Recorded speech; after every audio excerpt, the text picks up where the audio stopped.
আমরা এতক্ষণ যে গাছ লাগানো করলাম না, এই লাগানোগুলোর মধ্যে কোন শব্দটা আমাদের নতুন মনে হয়েছে? ফুসফুস, তাই না? ফুসফুস শব্দের অর্থ তোমরা জানো? জানো না? আচ্ছা, তাহলে আমি লিখে দিচ্ছি, তোমরা সবাই দেখো। ফুসফুস শব্দের অর্থ আমি লিখে দিচ্ছি। এটা আমাদের জন্য আজকে নতুন শব্দ, তাই না?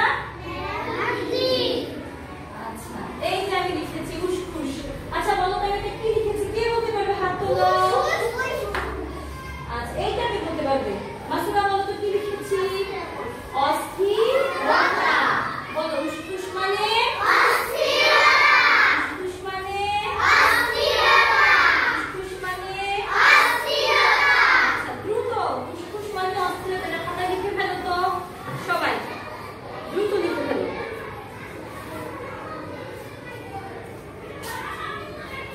লিখে রাখলে মনে থাকবে, তাই না?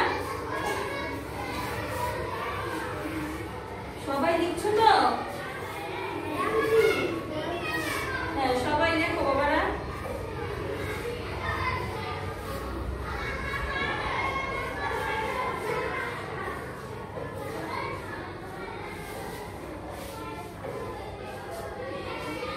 সবাই লেখো ফুসফুস মানে অস্থিরতা। আচ্ছা, সবার লেখা হয়েছে? আচ্ছা, এই দেখো, এটা আমাদের ওই গাছের পাতা, তাই না? আমি লিখে রেখেছি ফুসফুস মানে অস্থিরতা। এটা আমি কোথায় লাগিয়ে দিব এখন? গাছে। হ্যাঁ, লাগিয়ে দিচ্ছি, যাতে তোমাদের দেখলেই মনে পড়ে, তাই না? সুন্দর হয়েছে না? আচ্ছা, এখন কে বলতে পারবে ফুসফুস মানে কি?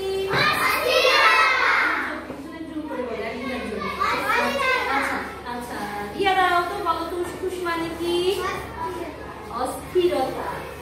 আচ্ছা, মাহিন বলো তো, দাঁড়াও তো বাবা, ফুসফুস মানে কি? হ্যাঁ, অস্থিরতা। আচ্ছা, মনে থাকবে কালকে? আচ্ছা, তাহলে আজকে আমরা নতুন শব্দ শিখলাম এবং সেটা সংরক্ষণ করে গাছে রেখে দিলাম।